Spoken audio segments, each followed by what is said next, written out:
ਸਾਰਿਆਂ ਦਾ ਦੁਬਾਰਾ ਮੇਰੇ ਚੈਨਲ ਦੇ ਉੱਤੇ ਆਉਣ ਨੂੰ ਸਾਰਿਆਂ ਦਾ ਜੀ ਆਇਆਂ ਨੂੰ। ਅਸੀਂ ਜਿਹੜਾ ਪਾਠ ਸ਼ੁਰੂ ਕੀਤਾ ਹੋਇਆ ਸੀਗਾ ਅਰਥ ਸ਼ਾਸਤਰ ਦਾ, ਉਹਨੂੰ ਅੱਗੇ ਵਧਾਉਂਦੇ ਹਾਂ। ਉਸ ਦੇ ਵਿੱਚ ਅਸੀਂ ਇੱਕ ਲੈਸਨ ਸ਼ੁਰੂ ਕੀਤਾ ਸੀ ਜਿਹਦਾ ਨਾਮ ਸੀ ਮੁੱਢਲੀ ਧਾਰਨਾਵਾਂ, ਬੇਸਿਕ ਕਨਸੈਪਟਸ। ਇਹ ਉਹਦਾ ਤੀਜਾ ਪਾਰਟ ਆ, ਜਿਹਦੇ ਵਿੱਚ ਅਸੀਂ ਸ਼ਾਰਟ ਕੁਐਸਚਨ ਆਨਸਰ ਵੀ ਡਿਸਕਸ ਕਰਨਾ ਵਾ। ਤੇ without wasting your time we are start from this session. ਸ਼ੁਰੂ ਕਰਨ ਤੋਂ ਪਹਿਲਾਂ ਮੈਂ ਜਿਹੜੇ ਵਿਊਵਰਸ ਪਹਿਲੀ ਵਾਰ ਮੇਰੇ ਚੈਨਲ ਤੇ ਆਏ, ਇਹਨਾਂ ਦਾ ਮੇਰੇ ਚੈਨਲ ਨੂੰ ਜ਼ਰੂਰ ਸਬਸਕ੍ਰਾਈਬ ਕਰੋ। Just do it for bright future ਤੇ press bell icon related to the my new videos updation. Now ਹੁਣ ਅਸੀਂ ਜਿਹੜਾ ਤੀਜਾ ਕੁਐਸਚਨ ਆ ਉਹ ਤੋਂ ਸਟਾਰਟ ਕਰਦੇ ਹਾਂ। ਦੇਖੋ, ਉਪਭੋਗੀ ਤੋਂ ਕੀ ਭਾਵ ਹੈ? ਔਸਤ ਉਪਭੋਗੀ ਪ੍ਰਵਿਰਤੀ ਤੇ ਸੀਮਾਂਤ ਉਪਭੋਗੀ ਪ੍ਰਵਿਰਤੀ ਦੀ ਪਰਿਭਾਸ਼ਾ ਦਿਓ।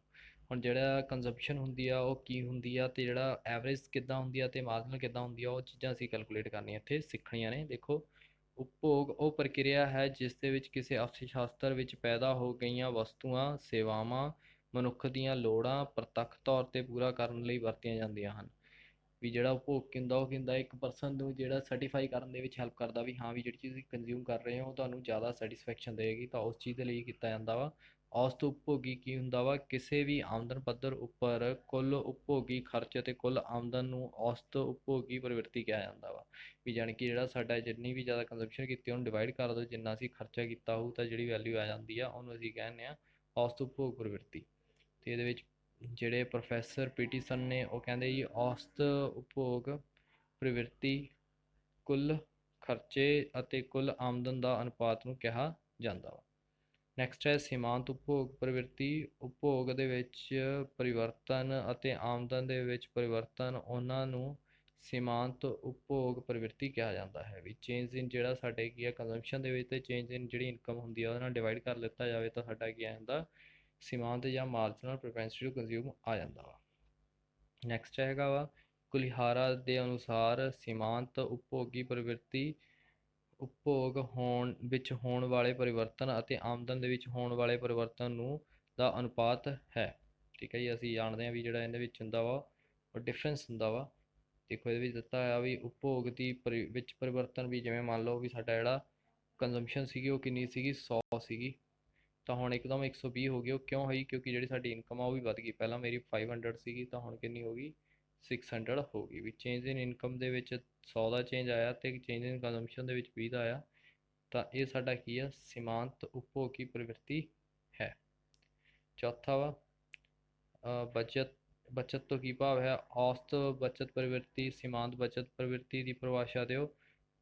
ਇਹਦੇ ਬਾਰੇ ਦੱਸਣਾ ਵਾ ਬਚਤ ਕੀ ਹੁੰਦੀ ਆ ਵੀ ਜਿਹੜੀ ਸਾਡੀ ਆਮਦਨ ਜਾਂ ਉਪਭੋਗ ਦੇ ਵਿੱਚ ਜਿਹੜਾ ਅੰਤਰ ਹੁੰਦਾ ਉਹਨੂੰ ਅਸੀਂ ਕੀ ਕਹਿੰਦੇ ਹਾਂ ਸੇਵਿੰਗ ਕਹਿ ਦਿੰਦੇ ਹਾਂ ਜਾਂ ਬਚਤ ਕਹਿ ਦਿੰਦੇ ਹਾਂ। ਬਚਤ ਆਮਦਨ ਦੇ ਖਰਚ ਉੱਤੇ ਅਧਿਕਤਾ ਹੈ, ਵੀ ਜਿਹੜਾ ਸਾਡਾ ਇਨਕਮ ਆ ਉਹ ਜ਼ਿਆਦਾ ਹੋ ਸਕਦੀ ਹੈ। ਇਨਕਮ 100 ਰੁਪਏ ਹੋ ਸਕਦੀ ਹੈ ਤੇ ਕੰਜ਼ੰਪਸ਼ਨ 80 ਰੁਪਏ ਦਾ ਕਿੰਨਾ ਆ 20, ਤਾਂ ਇਹ ਚੀਜ਼ ਹੁੰਦੀ ਆ। ਨੈਕਸਟ ਹੈਗਾ ਵਾ ਔਸਤ ਵਿਚਿਤ ਵਿੱਤੀ ਕੀ ਹੈ ਜੀ? ਜਿਹੜੀ average saving, average propensity to save ਕੀ ਆ? ਵੀ ਕਿਸੇ ਵਿਸ਼ੇਸ਼ ਆਮਦਨ ਪੱਧਰ ਤੇ ਕੁੱਲ ਖਰਚ ਦੇ ਉਤਪਾਦਨ ਔਸਤ ਪ੍ਰਵਿਰਤੀ ਅਖਵਾਉਂਦਾ ਹੈ। ਵੀ ਐਵਰੇਜ ਜਿਹੜੀ ਇਨਕਮ ਹੁੰਦੀ ਆ ਉਹਦੇ ਵਿੱਚ ਕੀ ਹੁੰਦਾ, ਜਿੰਨੀਆਂ ਅਸੀਂ ਬਜਟਿੰਗ ਕੀਤੀਆਂ ਹੁੰਦੀਆਂ ਜਾਂ ਜਿਹੜੀਆਂ ਸਾਡੀਆਂ ਇਨਕਮਾਂ ਹੁੰਦੀਆਂ ਨੇ ਅਸੀਂ ਉਹਦੇ 'ਤੇ ਲਾ ਦਿੰਦੇ ਹਾਂ ਤਾਂ ਉਹ ਕੀ ਬਣ ਜਾਂਦੀ ਆ ਔਸਤ ਬਚਤ ਵਿੱਤੀ ਬਣ ਜਾਂਦੀ ਆ। ਇਹਦੇ ਵਿੱਚ ਹੈ ਇਹਦੇ ਵਿੱਚ ਹੈ ਬਚਤ ਤੇ ਆਮਦਨ। ਨੈਕਸਟ ਹੈਗਾ ਵਾ ਸੀਮਾਂਤ ਬਚਤ ਪ੍ਰਵਿਰਤੀ ਮਾਰਜਨਲ ਪ੍ਰੋਪੈਂਸਿਟੀ ਟੂ ਕੰਜ਼ਿਊਮ ਦੀਆਂ ਆਮਦਨ ਹੋਣ ਵਾਲੇ ਪਰਿਵਰਤਨਾਂ ਦੇ ਕਾਰਨ ਬਚਤ ਵਿੱਚ ਹੋਣਾ ਪਰਿਵਰਤਨ ਦੇ ਅਨੁਪਾਤ ਨੂੰ ਸੀਮਾਂਤ ਕਿਹਾ ਜਾਂਦਾ ਵਾ। ਵੀ ਜਿਵੇਂ ਸਾਡੀ ਇਨਕਮ ਦੇ ਵਿੱਚ ਜਿੰਨਾ ਚੇਂਜ ਆਵੇ, ਇਨਕਮ ਦੇ ਵਿੱਚ ਚੇਂਜ ਆਇਆ ਜੇਕਰ 100 ਤੋਂ 200 ਹੋ ਗਈ ਤਾਂ ਚੇਂਜ ਆਇਆ 200 ਦਾ, 100 ਦਾ ਚੇਂਜ ਆਇਆ ਤੇ ਕੰਜ਼ੰਪਸ਼ਨ ਜਿਹੜੀ ਸਾਡੀ ਸੀਗੀ 80, ਉਸ ਤੋਂ ਬਾਅਦ ਕਿੰਨੀ ਹੋ ਗਈ 170, ਤੇ ਇਹਦੇ ਵਿੱਚ ਕਿੰਨਾ ਚੇਂਜ ਆਇਆ 90 ਦਾ। Change in income divide by change in consumption, ਜਿਹੜੀ ਚੀਜ਼ ਨਿਕਲ ਕੇ ਆਊਗੀ ਉਹ ਤੋਂ ਪਤਾ ਲੱਗੂਗਾ ਵੀ ਸਾਡੇ ਗਰੋਥ ਰੇਟ ਕਿੰਨੀ ਆ ਤੇ ਕਿੰਨੇ ਚਾਂਸਿਸ ਨੇ ਕੋਈ ਵੀ ਚੀਜ਼ ਨੂੰ ਕਰਨ ਦੇ।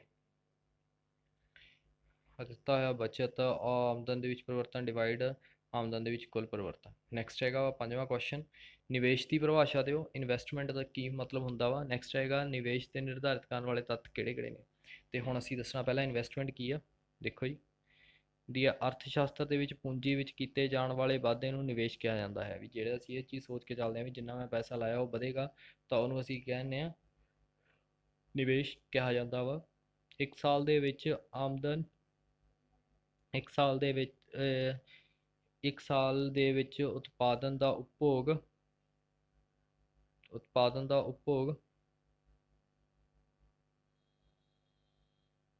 ਸੌਰੀ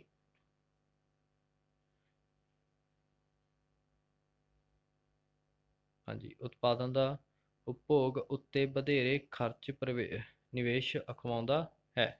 ਵੀ ਜਿਹੜਾ ਸਾਡਾ ਖਰਚਾ ਕੀ ਆ ਉਹ ਘੱਟ ਹੋਵੇ ਤੇ ਸਾਡੀ ਇਨਕਮ ਜ਼ਿਆਦਾ ਹੋਵੇ ਤੇ ਉਹਦੇ ਤੇ ਜਿਹੜਾ ਪੈਸਾ ਲਾ ਦਿੱਤਾ ਜਾਂਦਾ ਉਹਨੂੰ ਅਸੀਂ ਕਹਿੰਦੇ ਆ ਨਿਵੇਸ਼ ਕਹਿੰਦੇ ਆ। ਸ਼੍ਰੀਮਤੀ ਜਾਨ ਰੋਬਿਨਸਨ ਨੇ ਕਿਹਾ ਵੀ ਨਿਵੇਸ਼ ਦਾ ਅਰਥ ਪੂੰਜੀ ਦੇ ਵਿੱਚ ਹੋਣ ਵਾਲੇ ਵਾਧੇ ਤੋਂ ਹੈ ਜੋ ਉਸ ਸਮੇਂ ਹੁੰਦਾ ਹੈ ਜਦੋਂ ਕੋਈ ਨਵਾਂ ਮਕਾਨ ਬਣਾਇਆ ਜਾਂਦਾ ਹੈ ਜਾਂ ਕੋਈ ਨਵੀਂ ਫੈਕਟਰੀ ਬਣਾਈ ਜਾਂਦੀ ਹੈ ਤਾਂ ਉਹਨਾਂ ਦੇ ਵਿੱਚ ਅਸੀਂ ਕੀ ਕਰਦੇ ਹਾਂ, ਇਹ ਚੀਜ਼ਾਂ ਅਪਲਾਈ ਕਰਦੇ ਹਾਂ।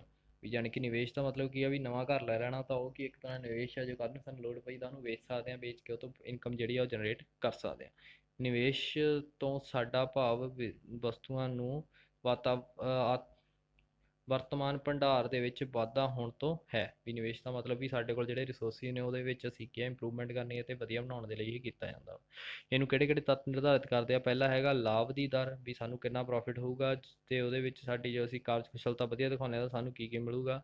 ਵਿਆਜ ਦੀ ਦਰ, ਵੀ ਸਾਡਾ ਜਿਹੜਾ ਲੋਨ ਦੇ ਉੱਤੇ ਇੰਟਰਸਟ ਆ ਉਹ ਕਿੰਨਾ ਹੋਏਗਾ ਤੇ ਕਿੰਨਾ ਨਹੀਂ ਹੋਏਗਾ। ਨਿਵੇਸ਼ ਵਿੱਚ ਲਾਗਤ, ਵੀ ਅਸੀਂ ਕਿੱਥੇ ਪੈਸਾ ਲਾਉਣਾ ਵਾ ਉਹ ਵੀ ਚੀਜ਼ ਇੱਥੇ ਮੈਟਰ ਕਰਦੀ ਆ।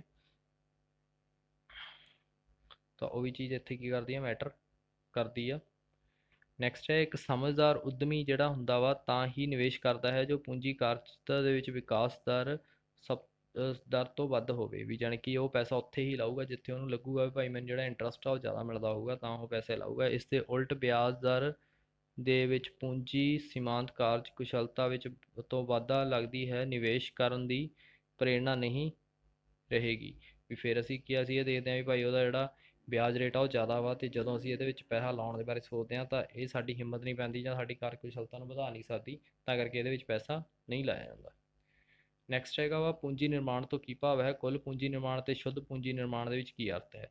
ਵੀ ਜਿਹੜਾ ਪੂੰਜੀ ਨਿਰਮਾਣ ਜਿਹੜੀ ਕੈਪੀਟਲ ਫਾਰਮੇਸ਼ਨ ਆ ਉਹ ਕੀ ਹੁੰਦੀ ਹੈ? ਦੇਖੋ, ਜਦੋਂ ਵਰਤਮਾਨ ਆਮਦਨ ਦਾ ਕੁਝ ਭਾਗ ਬਚਾਇਆ ਜਾਂਦਾ ਹੈ ਤੇ ਉਸ ਦਾ ਭਵਿੱਖ ਵਿੱਚ ਆਮਦਨ ਅਤੇ ਉਤਪਾਦਨ ਵਧਾਉਣ ਦੇ ਲਈ ਨਿਵੇਸ਼ ਕੀਤਾ ਜਾਂਦਾ ਹੈ ਤਾਂ ਇਹ ਪੂੰਜੀ ਨਿਰਮਾਣ ਅਖਵਾਉਂਦਾ ਹੈ। ਵੀ ਜਿਹੜੀ ਸਾਡੀ ਇਨਕਮ ਆ ਉਹ ਵੱਧ ਜਾਵੇ ਤੇ ਸਾਡਾ ਜਿਹੜਾ ਉਤਪਾਦਨ ਆ ਉਹ ਵੱਧ ਜਾਵੇ।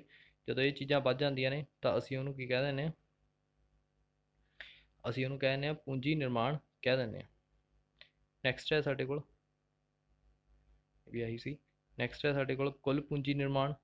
ਹਾਂਜੀ, ਪਹਿਲਾ ਹੈਗਾ ਕੁੱਲ ਪੂੰਜੀ ਨਿਰਮਾਣ। ਕੁੱਲ ਪੂੰਜੀ ਨਿਰਮਾਣ ਦਾ ਅਰਥ ਹੈ ਕੁੱਲ ਨਿਵੇਸ਼ ਤੋਂ ਹੈ ਜਿਸ ਦੇ ਵਿੱਚ ਅੰਦਰ ਘਸਾਵਟ ਵੀ ਕੀਤਾ ਜਾਂਦਾ ਹੈ, ਘਸਾਵਟ ਵੀ ਕੀਤੀ ਜਾਂਦੀ ਆ ਵੀ ਉਹ ਕੀ ਆ, ਘਟ ਜਾਂਦੇ ਨੇ, ਉਹਦੀ ਵੈਲਿਊਜ਼ ਜਿਹੜੀਆਂ ਨੇ ਉਹ ਘਟ ਜਾਂਦੀਆਂ ਨੇ ਤੇ ਇਹ ਵੀ ਚੀਜ਼ਾਂ ਹੁੰਦੀਆਂ ਨੇ।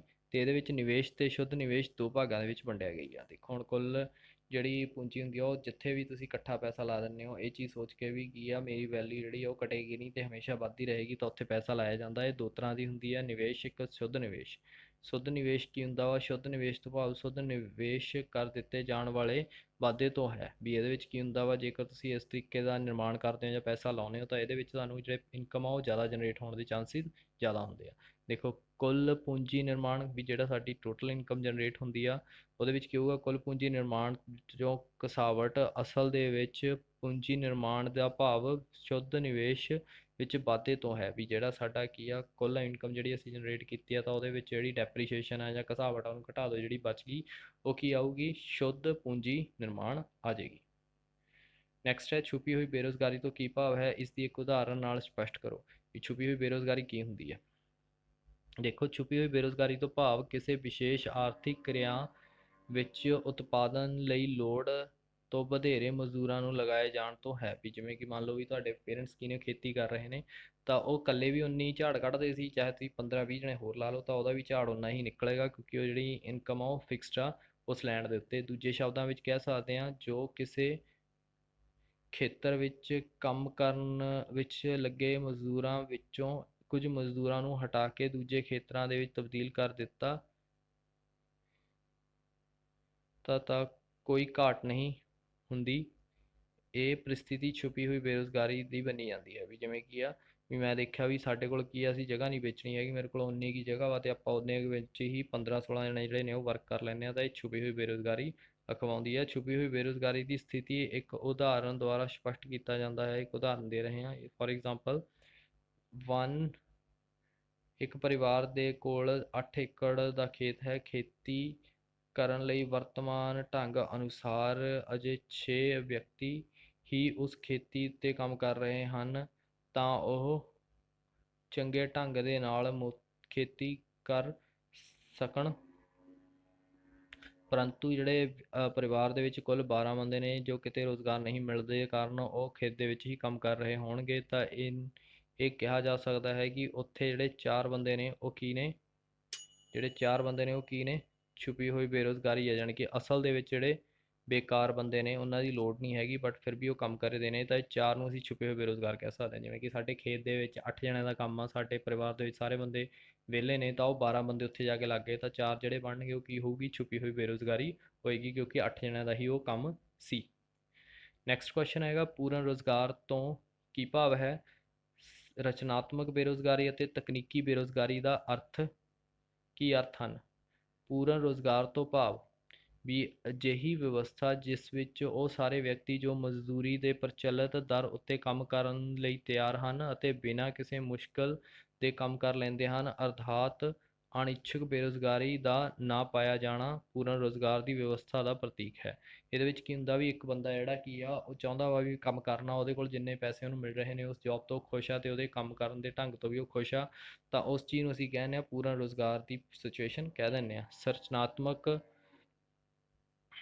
ਬੇਰੁਜ਼ਗਾਰੀ ਕੀ ਹੁੰਦੀ ਹੈ? ਇਹਨੂੰ ਸਟਰਕਚਰਲ ਅਨਇੰਪਲੋਇਮੈਂਟ ਕਿਹਾ ਜਾਂਦਾ ਵਾ। ਅਰਥ ਸ਼ਾਸਤਰ ਵਿੱਚ ਹੋਣ ਵਾਲੇ ਸੰਰਚਨਾਤਮਕ ਪਰਿਵਰਤਨਾਂ ਕਾਰਨ ਉਤਪੰਨ ਹੋਈ ਬੇਰੁਜ਼ਗਾਰੀ ਨੂੰ ਸੰਰਚਨਾਤਮਕ ਬੇਰੁਜ਼ਗਾਰੀ ਕਿਹਾ ਜਾਂਦਾ। ਕੁਝ ਅਜਿਹੀਆਂ ਸਿਚੁਏਸ਼ਨਾਂ ਜਿਹੜੀਆਂ ਕਿ ਕਿਸੇ ਰੀਜ਼ਨ ਕਰਕੇ ਅਰਾਈਜ਼ ਹੋ ਜਾਂਦੀਆਂ ਨੇ ਤੇ ਉਹਦੇ ਵਿੱਚ ਕੁਝ ਕੁ ਬੰਦੇ ਹਟਾ ਦਿੱਤੇ ਜਾਂਦੇ ਆ, ਤਾਂ ਉਹਨੂੰ ਰਚਨਾਤਮਕ ਬੇਰੁਜ਼ਗਾਰੀ ਕਿਹਾ ਜਾਂਦਾ ਵਾ। ਜਿਵੇਂ ਫॉर एग्जांपल ਕੀ ਹੈ, ਕੋਵਿਡ-19 ਕਰਕੇ ਤਾਂ ਨੰਬਰ ਆਫ ਜਿਹੜੇ ਲੋਕ ਨੇ ਉਹਨਾਂ ਨੇ ਆਪਣਾ ਸਟਾਫ ਘਟਾ ਦਿੱਤਾ, ਤਾਂ ਇਹ ਕੀ ਆ, ਸਟਰਕਚਰਲ ਬੇਰੁਜ਼ਗਾਰੀ ਹੈ। ਤਕਨੀਕੀ ਬੇਰੁਜ਼ਗਾਰੀ ਤੋਂ ਭਾਵ ਉਸ ਬੇਰੁਜ਼ਗਾਰੀ ਤੋਂ ਹੈ ਜੋ ਉਤਪਾਦਨ ਦੀਆਂ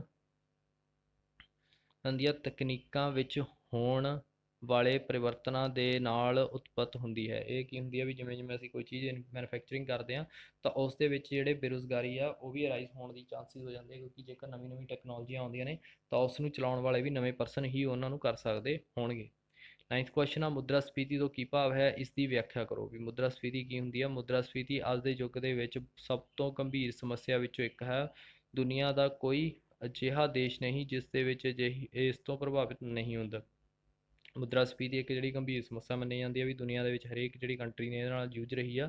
ਅਸਲ ਦੇ ਵਿੱਚ ਦੁਨੀਆ ਦੇ ਵਿੱਚ ਹਰ ਦੇਸ਼, ਚਾਹੇ ਉਹ ਵਿਕਸਿਤ ਹੋਵੇ ਜਾਂ ਘੱਟ ਵਿਕਸਿਤ ਹੋਵੇ, ਪੂੰਜੀਵਾਦ ਹੋਵੇ ਜਾਂ ਸਮਾਜਵਾਦ ਹੋਵੇ, ਇਸ ਸਮੱਸਿਆ ਦਾ ਸ਼ਿਕਾਰ ਰਿਹਾ ਹੈ। ਫਰਕ ਸਿਰਫ ਇਹੀ ਰਿਹਾ ਹੈ ਕਿ ਕੁਝ ਦੇਸ਼ਾਂ ਦੇ ਵਿੱਚ ਇਸ ਤੋਂ ਜ਼ਿਆਦਾ ਨੁਕਸਾਨ ਹੋਇਆ ਤੇ ਦੂਜਿਆਂ ਨੂੰ ਮੁਕਾਬਲੇ ਘੱਟ ਹੋਇਆ। ਵੀ ਇਹਦੇ ਵਿੱਚ ਕੀ ਹੁੰਦਾ, ਵਿੱਤੀ ਸਫੀਤੀ ਦਾ ਮਤਲਬ, ਮੁਦਰਾ ਸਫੀਤੀ ਦਾ ਮਤਲਬ ਵੀ ਜਿਹੜੇ ਕਰੰਸੀ ਦੇ ਵਿੱਚ ਇਨਕਰੀਜ਼ ਡਿਕਰੀਜ਼ ਆਉਂਦਾ ਵਾ, ਉਸ ਚੀਜ਼ ਦੇ ਨਾਲ ਕੋਈ ਅਜਿਹਾ ਦੇਸ਼ ਹੋਊਗਾ ਜਿਹੜਾ ਇਸ ਤੋਂ ਬਚ ਸਕਿਆ, ਬਾਕੀ ਸਾਰੇ ਦੇਸ਼ ਇਸ ਤੋਂ ਪ੍ਰਭਾਵਿਤ ਜ਼ਰੂਰ ਹੋਏ ਨੇ। ਨੈਕਸਟ ਕੁਐਸਚਨ ਹੈ ਸਾਡੇ ਕੋਲ, ਆਮ ਤੌਰ ਤੇ ਜਿਹੜਾ ਕੀਮਤਾਂ ਦੇ ਪੱਧਰ ਵਿੱਚ ਹੋਣ ਵਾਲੇ ਲਗਾਤਾਰ ਵਾਧੇ ਨੂੰ ਮੁਦਰਾ ਸਫੀਤੀ ਕਿਹਾ ਜਾਂਦਾ। ਵੀ ਇੱਕਦਮ ਜਿਹੜੇ ਪ੍ਰਾਈਸਿਸ ਨੇ ਉਹ ਵਧਣੇ ਸ਼ੁਰੂ ਹੋ ਜਾਂਦੇ ਆ ਤਾਂ ਉਹਨੂੰ ਅਸੀਂ ਮੁਦਰਾ ਸਫੀਤੀ ਕਹਿ ਦਿੰਦੇ ਹਾਂ।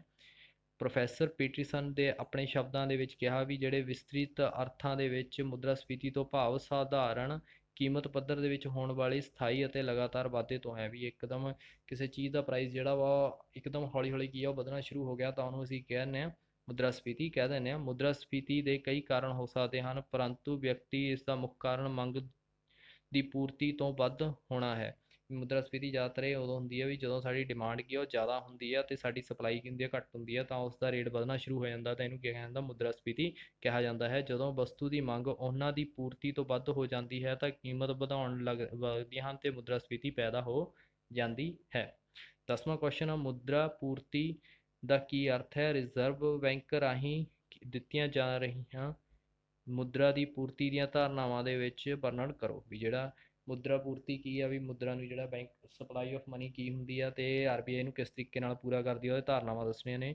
ਤੇ ਹੈਗੀ ਆ ਮੁਦਰਾ ਪੂਰਤੀ, ਕਿਸੇ ਨਿਸ਼ਚਿਤ ਸਮੇਂ ਦੇ ਵਿੱਚ ਮੁਦਰਾ ਦੀ ਕੁੱਲ ਜਿੰਨੀ ਮਾਤਰਾ ਉਪਲਬਧ ਹੁੰਦੀ ਹੈ ਉਸ ਨੂੰ ਮੁਦਰਾ ਪੂਰਤੀ ਕਿਹਾ ਜਾਂਦਾ ਹੈ। ਵੀ ਇੱਕ ਨਿਸ਼ਚਿਤ ਸਮੇਂ ਦੇ ਵਿੱਚ ਪੀਰੀਅਡ ਦੇ ਵਿੱਚ ਜਿੰਨਾ ਕੈਸ਼ ਜਿਹੜਾ ਬੈਂਕ ਕੋਲ ਆ ਜਾਂ ਲੋਕਾਂ ਕੋਲ ਆ ਜਾਂ ਗੌਰਮੈਂਟ ਕੋਲ ਆ, ਉਹਦੀ ਜਿਹੜੇ ਟੋਟਲ ਬਣ ਜਾਂਦਾ ਵਾ ਉਹਨੂੰ ਅਸੀਂ ਮੁਦਰਾ ਪੂਰਤੀ ਕਿਹਾ ਜਾਂਦਾ ਵਾ। ਮੁਦਰਾ ਪੂਰਤੀ ਇੱਕ ਸਟਾਕਚਰ ਹੈ।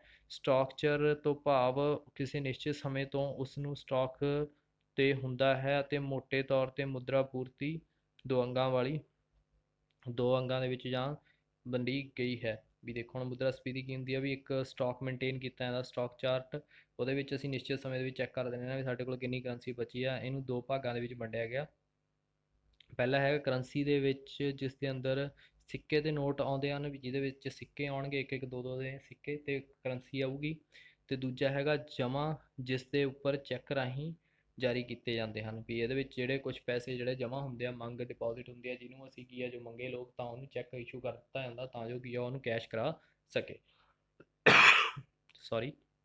ਰਿਜ਼ਰਵ ਬੈਂਕ ਦੁਆਰਾ ਦਿੱਤੀਆਂ ਗਈਆਂ ਮੁਦਰਾ ਦੀਆਂ ਧਾਰਨਾਵਾਂ ਦੀ ਪੂਰਤੀਆਂ ਹੇਠ ਲਿਖੇ ਅਨੁਸਾਰ ਹਨ। ਦੇਖੋ ਪਹਿਲੀ ਹੈਗੀ M1, ਇਹਦੇ ਵਿੱਚ ਜਿਹੜੇ ਲੋਕ ਨੇ, ਲੋਕਾਂ ਕੋਲ ਕਿੰਨੀ ਕਰੰਸੀ ਪਈ ਆ, ਉਹ ਬੈਂਕਸ ਦੇ ਵਿੱਚ ਜਿਹੜੀ ਮੰਗ ਜਮ੍ਹਾਂ ਖੇਤਰ ਜਿਹਨੂੰ ਫਿਕਸਡ ਡਿਪੋਜ਼ਿਟ ਕਿਹਾ ਜਾਂਦਾ ਵਾ ਜਾਂ ਡਿਮਾਂਡ ਡਿਪੋਜ਼ਿਟ ਕਿਹਾ ਜਾਂਦਾ ਵਾ। ਨੈਕਸਟ ਹੈਗਾ RBI ਕੋਲ ਕਿੰਨਾ ਪੈਸਾ ਜਮ੍ਹਾਂ ਹੋਇਆ ਹੋਇਆ। ਫਿਰ M2 ਕੀ ਹੁੰਦੀ ਆ, M1 ਦੇ ਵਿੱਚ ਪਲੱਸ ਕਰ ਦੇਣਾ ਵਾ ਡਾਕਖਾਨੇ ਦੀ ਜਿਹੜੀਆਂ ਬੱਚਤ ਹੁੰਦੀਆਂ ਨੇ ਉਹਨੂੰ। M3 ਕੀ ਹੁੰਦਾ ਵਾ, M2 ਦੇ ਵਿੱਚ ਪਲੱਸ ਕਰੋ ਬੈਂਕ ਦੀ ਮਿਆਦ ਸਮੇਂ ਵਾਲੀ ਜਾਂ ਫਿਕਸਡ ਡਿਪੋਜ਼ਿਟ ਜਿੰਨਾ ਹੁੰਦਾ ਵਾ ਉਹਨੂੰ ਐਡ ਕੀਤਾ ਜਾਂਦਾ। ਅਤੇ ਲਾਸਟ ਵਨ ਦੇ ਵਿੱਚ M3 ਜਿਹੜੀ ਆਉਂਦੀ ਆ, ਉਹਦੇ ਵਿੱਚ ਅਸੀਂ ਡਾਕਖਾਨੇ ਵਿੱਚ ਜਿਹੜੇ ਬਚਤ ਸੰਗਠਨਾਂ ਵਿੱਚ ਕੁੱਲ ਜਮ੍ਹਾਂ ਹੁੰਦਾ, ਜਿਹੜੇ ਬੈਂਕਸ ਦੇ ਵਿੱਚ, ਜਿਹੜੇ ਪੋਸਟ ਆਫਿਸ ਦੇ ਵਿੱਚ ਸੇਵਿੰਗ ਅਕਾਊਂਟ ਖੁੱਲ੍ਹੇ ਗਏ ਨੇ ਉਹਨਾਂ ਨੇ। ਪਰ ਇਹਦੇ ਵਿੱਚ ਇੱਕ ਚੀਜ਼ ਤੋਂ ਛੂਟ ਰੱਖੀ ਗਈ ਆ, ਰਾਸ਼ਟਰੀ ਬਜਟ ਜਿਹੜਾ ਪ੍ਰਵਾਨਾ ਜਾਣੀ ਕਿ ਬੌਂਡਸ ਜਿਹੜੇ ਦਿੱਤੇ ਜਾਂਦੇ ਗਵਰਨਮੈਂਟ ਦੁਆਰਾ, ਉਹ ਇਸ ਦੇ ਵਿੱਚ ਨਹੀਂ ਇਨਕਲੂਡ ਕੀਤੇ ਜਾਂਦੇ। 11ਵਾਂ ਕੁਐਸਚਨ ਆ, ਬਜਟ ਕਿਸ ਨੂੰ ਕਹਿੰਦੇ ਹਨ? ਤੇ ਸਰਕਾਰ ਬਜਟ ਦੇ ਵਿੱਚ ਆਮਦਨ ਅਤੇ ਖਰਚਿਆਂ ਦਾ ਮੁੱਖ ਮੁੱਦਾ ਕਿਹੜੀਆਂ ਹਨ? ਵੀ ਜਿਹੜਾ ਬਜਟ ਕੀ ਹੁੰਦਾ ਤੇ ਉਹਦੇ ਵਿੱਚ ਕਿਹੜੀਆਂ ਚੀਜ਼ਾਂ ਇਨਕਲੂਡ ਕੀਤੀਆਂ? ਦੇਖੋ ਇਹ ਬਜਟ ਕੀ ਆ, ਬਜਟ ਵਿੱਚ ਖਰਚੇ ਅਤੇ ਵਿੱਤੀ ਸੰਬੰਧਾਂ ਦੇ ਨਾਲ ਪ੍ਰਬੰਧ ਕੀਤੇ ਗਏ ਸਰਕਾਰ ਦੀਆਂ ਯੋਜਨਾਵਾਂ ਦਾ ਵਰਣਨ ਹੁੰਦਾ ਹੈ। ਜਦੋਂ ਸਰਕਾਰ ਕਰ ਲਗਾਉਂਦੀ ਹੈ ਤਾਂ ਉਹ ਖਰਚਾ ਕਰਦੀ ਹੈ, ਤਦ ਉਹ ਕੰਮ ਬਜਟ ਦੇ ਢਾਂਚੇ ਦੇ ਅੰਦਰ ਹੀ ਕਰਦੀ ਹੈ। ਵੀ ਜਿਹੜਾ ਗੌਰਮੈਂਟ ਆ ਉਹ ਟੈਕਸ ਜੇ ਕੁਝ ਵੀ ਲਗਾਉਣਾ ਹੁੰਦਾ ਤਾਂ ਉਹਦੇ ਵਿੱਚ ਲਗਾਉਂਦੀ ਆ ਅਤੇ ਦੇਖਦੀ ਆ ਮੇਰਾ ਕਿੰਨਾ ਖਰਚਾ ਹੁੰਦਾ ਵਾ, ਅਤੇ ਉਹ ਜਿਹੜਾ ਬਜਟ ਬਣਾਇਆ ਹੁੰਦਾ ਉਹਦੇ ਵਿੱਚ ਰਹਿ ਕੇ ਹੀ ਇਹ ਸਾਰਾ ਕੰਮ ਕਰਨ ਦੀ ਕੋਸ਼ਿਸ਼ ਕਰਦੀ ਆ। ਇਸ ਤਰ੍ਹਾਂ ਬਜਟ ਦਾ ਇੱਕ ਕਿਸਮ ਜਿਹੜੀ ਵਿੱਤੀ ਯੋਜਨਾ ਹੁੰਦੀ ਹੈ ਜਿਸ ਦੇ ਅੰਦਰ ਖਰਚੇ ਅਤੇ ਆਮਦਨ ਦੋਨੇ ਆਉਂਦੇ ਨੇ। ਵੀ ਜਿਹੜਾ ਇਹਦੇ ਵਿੱਚ ਕੀ ਹੁੰਦਾ ਵਾ, ਇੱਕ ਤਰ੍ਹਾਂ ਦਾ ਇੱਕ ਸਟੇਟਮੈਂਟ ਬਣਾਈ ਜਾਂਦੀ ਹੈ ਜਿਹਦੇ ਵਿੱਚ ਉਹ ਆਪਣੇ ਇਨਕਮ ਤੇ ਐਕਸਪੈਂਡੀਚਰ ਦੋ ਹੀ ਚੀਜ਼ਾਂ ਨੂੰ ਪਾਉਂਦੇ ਆ, ਖਰਚੇ ਤੇ ਆਮਦਨ ਨੂੰ ਪਾਉਂਦੇ ਆ, ਤਾਂ ਜੋ ਕੀ ਆ ਉਹਨਾਂ ਨੂੰ ਪਤਾ ਲੱਗ ਸਕੇ ਵੀ ਕਿੰਨੀ ਆਮਦਨ ਹੋਈ ਆ, ਉਹਨਾਂ ਨੂੰ ਕਿੰਨਾ ਖਰਚਾ ਹੋਇਆ ਵਾ। ਰਸਮੀ ਰੂਪ ਦੇ ਵਿੱਚ ਸਰਕਾਰ ਸਾਲ ਦੇ ਇੱਕ ਵਾਰੀ ਬਜਟ ਪੇਸ਼ ਕਰਦੀ ਹੈ। ਵੀ ਸਾਲ ਦੇ ਵਿੱਚ ਇੱਕ ਵਾਰ ਬਜਟ ਪੇਸ਼ ਕਰਦੀ ਹੈ। ਹਰ ਸਾਲ ਉਹ 28 ਫਰਵਰੀ ਨੂੰ ਆਪਣਾ ਬਜਟ ਲੈ ਕੇ ਆਉਂਦੀ ਆ। ਜਿਹੜਾ ਲੋਕ ਸਭਾ ਵਾ ਉਹਦੇ ਵਿੱਚ ਦੱਸਿਆ ਜਾਂਦਾ ਵਾ, ਵਿੱਤ ਮੰਤਰੀ ਇਹਨੂੰ ਪੇਸ਼ ਕਰਦਾ ਵਾ। ਦੇਖੋ ਇਹਦੇ ਵਿੱਚ ਮੁੱਖ ਮੱਦਾਂ ਕਿਹੜੀਆਂ ਨੇ। ਪਹਿਲਾ ਹੈਗਾ ਵਾ ਆਮਦਨ ਦੀਆਂ ਮੱਦਾਂ, ਵੀ ਜਿਹੜੀਆਂ ਇਨਕਮ ਆ ਉਹ ਕਿੱਥੋਂ ਆਉਣਗੀਆਂ। ਨਗਰ ਨਿਗਮ ਜਿਹੜਾ ਨਿਗਮ ਦੇ ਉੱਤੇ ਕਰ ਲਗਾਇਆ ਜਾਂਦਾ, ਆਮਦਨ ਕਰ ਲਗਾਇਆ ਜਾਂਦਾ, ਨਿਰਯਾਤ ਤੇ ਜਾਂ ਆਯਾਤ ਕਰ ਲਗਾਇਆ ਜਾਂਦਾ, ਉਤਪਾਦਨ ਕਰ ਲਗਾਇਆ ਜਾਂਦਾ, ਕੇਂਦਰੀ ਵਿੱਤੀ ਕਰ ਲਗਾਇਆ ਜਾਂਦਾ ਵਾ ਜਾਂ ਉਪਹਾਰ ਕਰ ਲਗਾਇਆ ਜਾਂਦਾ। ਜਾਣੀ ਕਿ ਇਹਦੇ ਵਿੱਚ ਜਿੰਨੀਆਂ ਵੀ ਇਨਕਮਸ ਹੋਣਗੀਆਂ ਉਹ ਗਵਰਨਮੈਂਟ ਇੰਸਟੀਟਿਊਟਸ ਤੋਂ ਜਾਂ ਟੈਕਸ ਦੇ ਦੁਆਰਾ ਲਈਆਂ ਜਾਂਦੀਆਂ ਨੇ। ਦੂਜਾ ਹੈਗਾ ਖਰਚ ਮਿਆਦਾਂ ਦੇ ਉੱਤੇ, ਵੀ ਖਰਚਾ ਕਿੱਥੇ ਕਰਦੀ ਆ। ਸੁਰੱਖਿਆ ਡਿਫੈਂਸ ਦੇ ਉੱਤੇ ਕਰਦੀ ਆ, ਪੁਲਿਸ ਦੇ ਉੱਤੇ ਕਰਦੀ ਆ, ਪ੍ਰਸ਼ਾਸਨ, ਸਿੱਖਿਆ, ਸਿਹਤ, ਸਮਾਜ ਕਲਿਆਣ, ਉਦਯੋਗ, ਖੇਤੀਬਾੜੀ, ਨਿਯੋਜਨ, ਪੇਂਡੂ ਵਿਕਾਸ ਖਰਚਿਆਂ ਦੇ ਉੱਤੇ ਇਹ ਜ਼ਿਆਦਾਤਰ ਖਰਚਾ ਕਰਦੀ ਹੈ। ਤਾਂ ਇਹ ਸੀ ਅੱਜ ਦਾ ਸੈਸ਼ਨ ਜਿਹਦੇ ਵਿੱਚ ਅਸੀਂ ਇੰਨੇ ਕੁਐਸਚਨ ਡਿਸਕਸ ਕੀਤੇ। ਆਈ ਹੋਪ ਤੁਹਾਨੂੰ ਇਹ ਸੈਸ਼ਨ ਜਿਹੜਾ ਵਾ ਪਸੰਦ ਆਇਆ ਹੋਊ। ਇਹਦੇ ਵਿੱਚ ਅਸੀਂ ਪੰਜਾਬੀ ਮੀਡੀਅਮ ਦੀ SST ਦੇ ਜਿਹੜੇ ਜਿੰਨੇ ਵੀ ਪਾਰਟਸ ਨੇ ਮੋਸਟਲੀ ਉਹਨੂੰ ਕਵਰ ਕਰ ਰਹੇ ਹਾਂ। ਅਸੀਂ ਜਿਹੜੇ SST ਦੇ ਨੇ, SST ਜੋਗਰਾਫੀ ਦੇ ਉਹਦੇ 5 ਜਿਹੜੇ ਚੈਪਟਰ ਨੇ ਉਹਨੂੰ ਕੰਪਲੀਟ ਕਰ ਚੁੱਕੇ ਹਾਂ। ਹੁਣ ਇਹ ਸਾਡਾ 6 ਜਿਹੜਾ ਵਾ ਇਕਨੋਮਿਕਸ ਦੇ ਵਿੱਚੋਂ ਮੈਂ ਚੱਕਿਆ ਵਾ, ਅਤੇ ਅਸੀਂ ਇਕਨੋਮਿਕਸ ਦੇ ਫਸਟ ਪਾਰਟ ਦਾ ਜਿਹੜੇ ਵੈਰੀ ਸ਼ਾਰਟ ਕੁਐਸਚਨ ਆਨਸਰ ਨੇ ਉਹਨੂੰ ਕੰਪਲੀਟ ਕਰ ਚੁੱਕੇ ਹਾਂ। ਹੁਣ ਨੈਕਸਟ ਪਾਰਟ ਦੇ ਵਿੱਚ ਜਿਹੜਾ ਚੈਪਟਰ ਉਹ ਕੰਪਲੀਟ ਹੋ ਜਾਏਗਾ, ਅਤੇ ਸਾਰੇ ਬੱਚਿਆਂ ਨੇ ਕੁਐਸਚਨ ਆਨਸਰ ਨੂੰ ਆਪਣੀ ਕਾਪੀ ਦੇ ਉੱਤੇ ਲਿਖ ਲੈਣਾ ਵਾ। ਅਤੇ ਜੇਕਰ ਕਿਸੇ ਚੀਜ਼ ਦੀ ਵੀ ਪ੍ਰੋਬਲਮ ਆਉਂਦੀ ਆ ਤਾਂ ਮੈਨੂੰ ਕਮੈਂਟ ਬਾਕਸ ਦੇ ਵਿੱਚ ਜ਼ਰੂਰ ਦੱਸੋ, ਤਾਂ ਜੋ ਕਿ ਮੈਂ ਉਸ ਚੀਜ਼ ਦਾ ਸੌਰਟ ਆਊਟ ਕਰ ਸਕਾਂ। ਅਤੇ ਇਹ ਸੀਗਾ ਅੱਜ ਦਾ ਸਾਡਾ ਸੈਸ਼ਨ, ਜਿਸ ਦੇ ਵਿੱਚ ਅਸੀਂ ਡਿਸਕਸ ਕੀਤਾ ਇਕਨੋਮਿਕਸ ਦੇ ਬੇਸਿਕ ਕਨਸੈਪਟ। ਜੇਕਰ ਸੈਸ਼ਨ ਵਧੀਆ ਲੱਗਿਆ ਤਾਂ ਇਹਨੂੰ ਸੈਸ਼ਨ ਨੂੰ ਸਬਸਕ੍ਰਾਈਬ ਕਰੋ, ਮੇਰੇ ਚੈਨਲ ਨੂੰ ਸਬਸਕ੍ਰਾਈਬ ਕਰੋ, ਸ਼ੇਅਰ ਕਰੋ, ਅਤੇ ਵੱਧ ਤੋਂ ਵੱਧ ਬੱਚੇ ਇਹਨਾਂ ਨੂੰ ਲਾਈਕ ਵੀ ਕਰੋ। Thanks a lot watching for my session.